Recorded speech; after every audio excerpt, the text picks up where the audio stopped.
داشتیم از مشهد می‌اومدیم یه دفعه اومد بعد پیچید جلومون اومد پیچیدون جلو کشیدن و یه دونه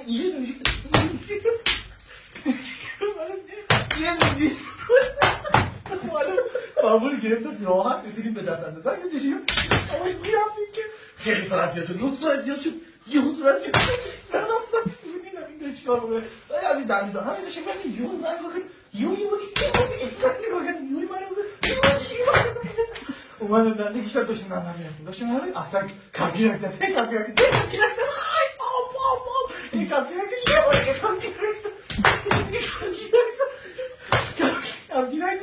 من ایستر بودم آقا چی مگه؟ آقا چی مگه؟ من چی کنم؟ گفتش هیچی فقط واسه مداری دست کنم که مداری کن درم بودم مداری مداری چیزی میخواد گفت نه من چیزی نمیخوام خواست من جنگ دو خواست نمیخوام من دقیق چی کنم یو مداری کن درم بودم گفت این چیه؟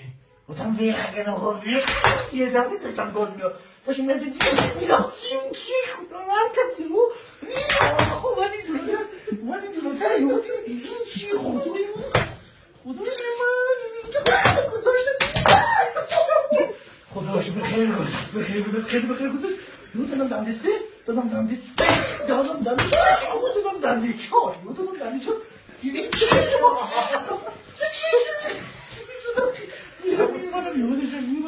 کشیدم من بود یه ایستاد گیره دادم بودن دیدم اون دیدم چه